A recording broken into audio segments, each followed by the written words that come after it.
So, hi everyone. It's my great honor and pleasure to have the opportunity to interview today Professor Roger Kornberg. And everyone in the world is talking about this new immunization of RNA. And not all of us remember who discovered the way RNA is produced.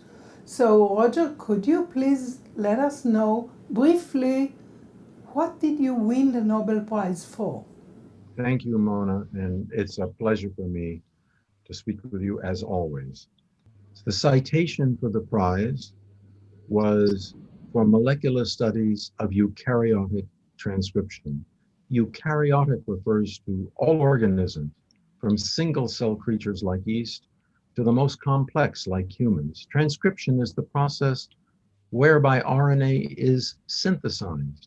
RNA is produced by reading the genetic message in DNA and the production of a molecule called RNA that contains the same information for expression of the genetic information.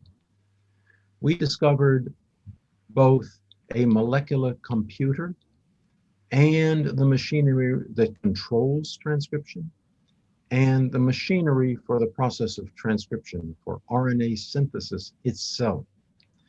I think many listeners would be surprised to know that every cell in our body contains the complete genetic information, all that is needed for the construction of the entire organism. It would seem surprising because we are made up of at least 200 different kinds of cells: nerve cells, muscle cells, blood cells, skin cells, and so forth.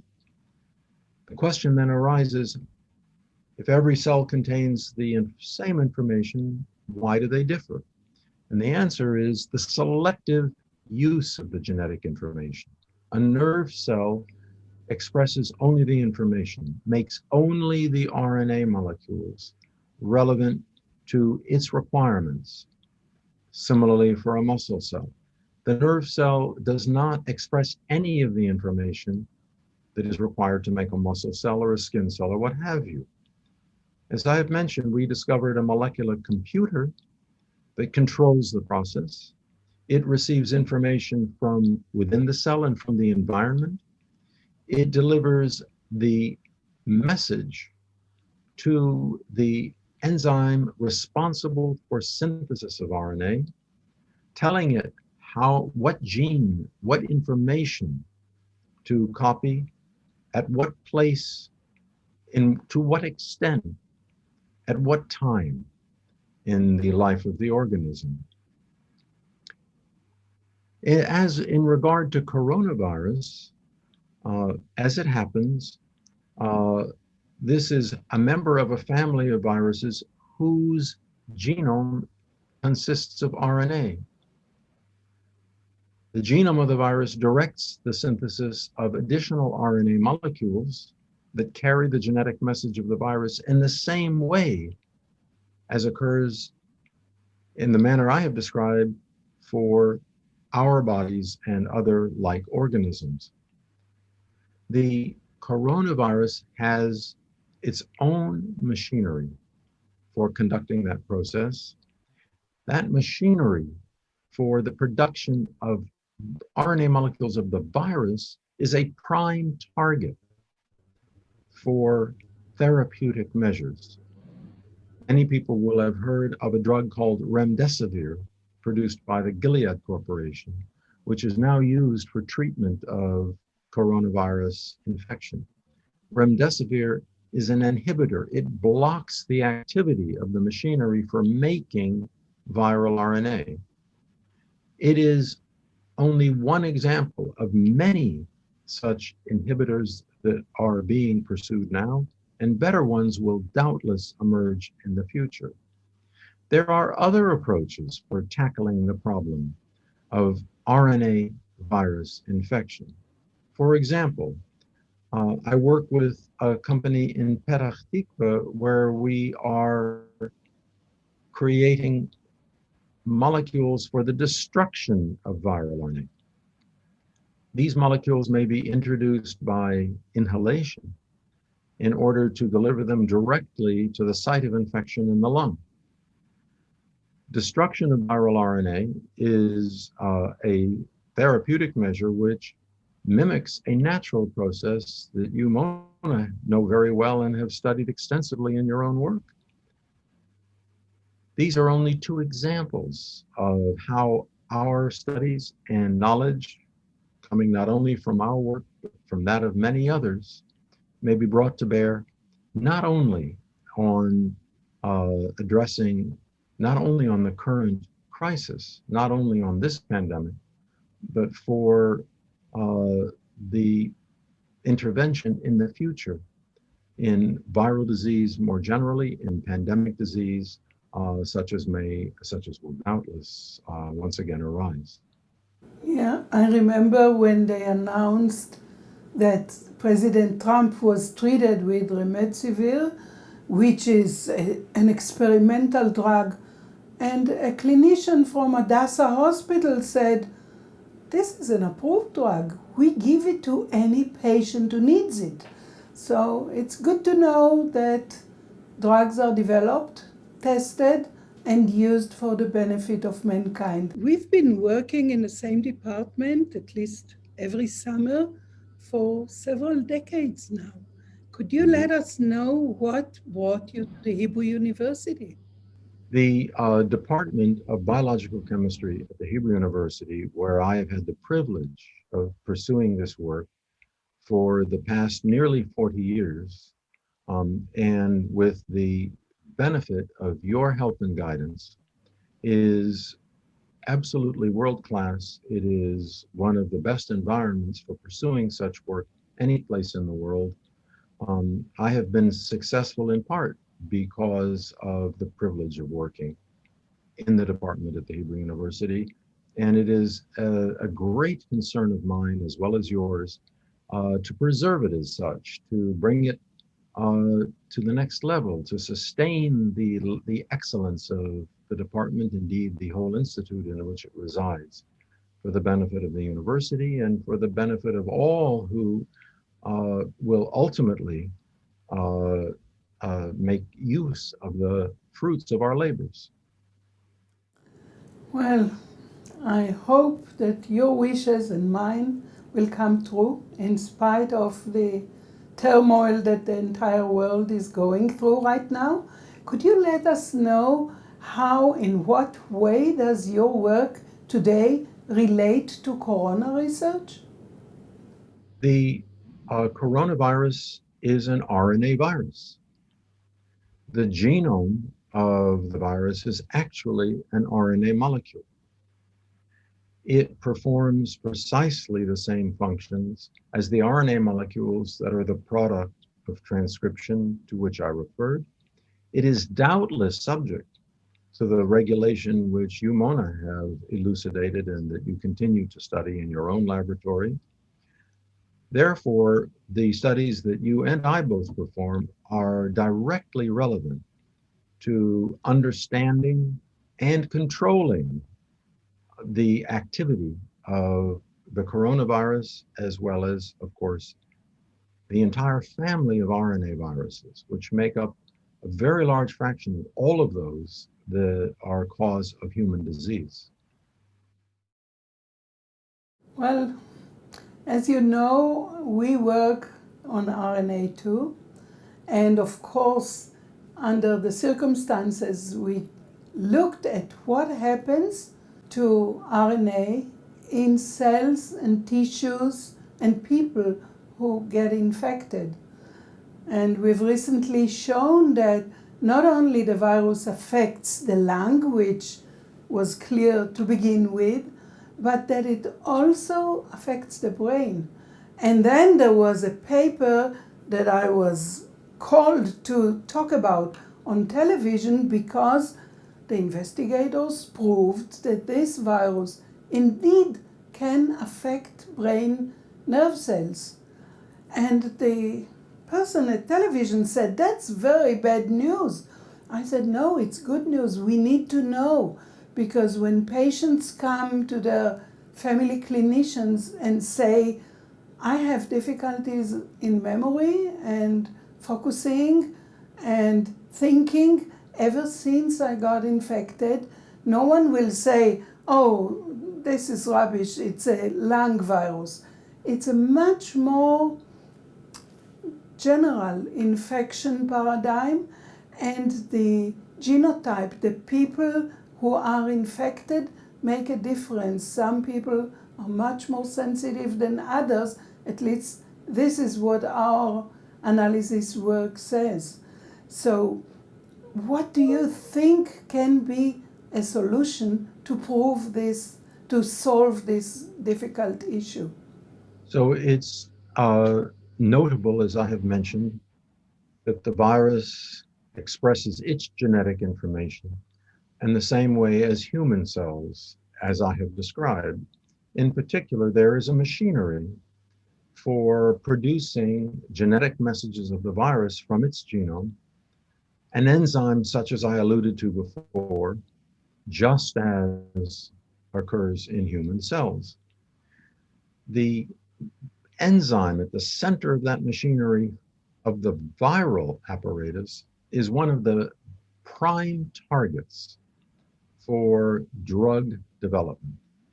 Many of our listeners will have heard of remdesivir, produced by the Gilead Corporation. Remdesivir is an inhibitor of the viral enzyme for transcription of the viral genome into RNA. Remdesivir is not the best possible inhibitor. Better ones can be found. And with the current interest in doing so, I'm sure that others will emerge. At the same time, there are alternative methods of attacking the RNA genome and the messenger RNA made by transcription from that genome of the virus. Indeed, with a group in Israel based in Petah Tikva, I have been pursuing a technology for the destruction of viral RNA, a method for introducing molecules into cells that will lead to the selective breakdown of viral message, of viral RNA, without any harm done to human RNA. These are just two examples of ways in which our knowledge and the technology developed over the years worldwide may be applicable to coronavirus, I think, in the very near future, and I hope with very significant benefit. But I might add, beyond the application to coronavirus, to many other viruses, once these lessons have been learned and applied. Would you like to tell us a little more about your family and how do they feel about living in Israel? My wife is my longest and closest collaborator. My wife, Yali Lorch, is Israeli and a double graduate of the Hebrew University. Yali received both her undergraduate and graduate degrees from the Hebrew University. Indeed, her PhD is in virology and specifically on the subject of RNA viruses. So Yali, who, as I have said, works side by side with me in the laboratory and has done for the last 40 years, is a greater expert than I am on the subject that we have just discussed. She works, of course, with me on a daily basis at the Hebrew University in the Department of Biological Chemistry at the Institute of Life Sciences. My children, two of whom reside in Tel Aviv and one with us in Jerusalem, are a different kind of scientist. My daughter, a political scientist, and my youngest son studying computer science. But nevertheless, all interested in some way or other in what I might call the family business.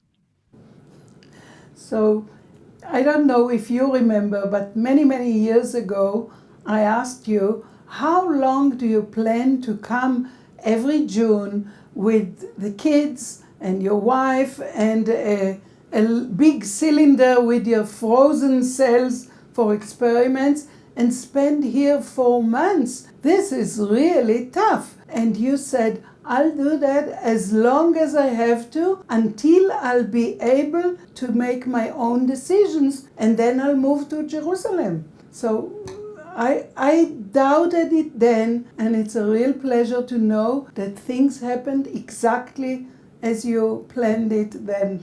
Well, we were very fortunate, and indeed, for the last several years, we've spent almost all of our time at the Hebrew University. I do go back from time to time to visit and advise students at Stanford, but now our lives are based in Jerusalem. Perhaps one last point to ask you. How did you feel when you won an honorary PhD on the amphitheater in Mount Scopus looking at the Dead Sea? I can only tell you it was a lifetime experience, unforgettable. That's an image which is burnished in memory. I will never forget it. Would you care to let us know about the series of international courses that you organize here for the benefit of all of us, and especially the students of the Hebrew University?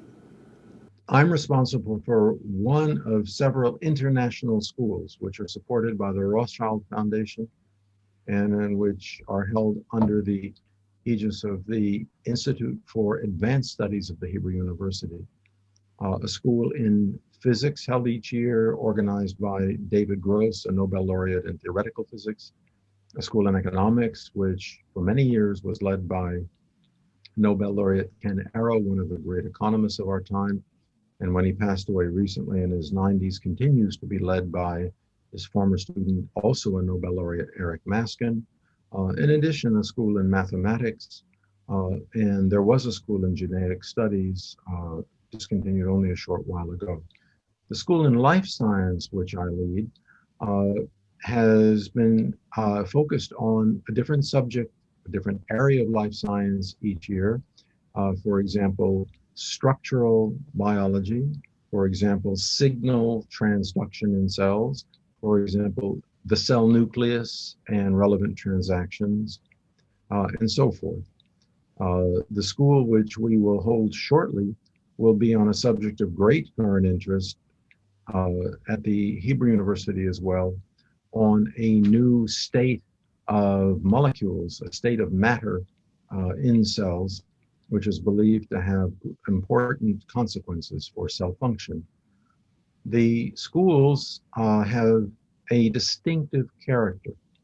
We organize them as the name implies, schools for educating students, fellows, and others, but they really are a hybrid of both retrospective and current or prospective presentation.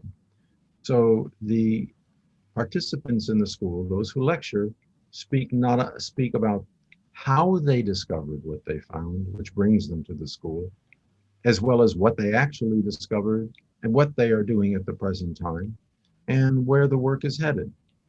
I particularly enjoy the presentation of how they discovered what they found, which I think is also most interesting to students and most memorable, and helps to remember the actual factual information that is imparted.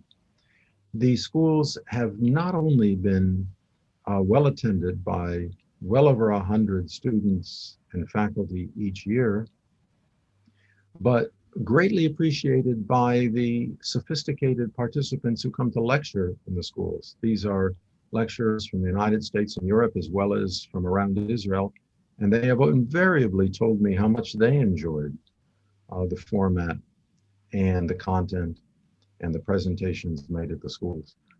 I've learned a great deal from them, and I look forward to continuing to participate in this in the way that we have done it. You, Mona, of course, have helped me so much in the past with the organization.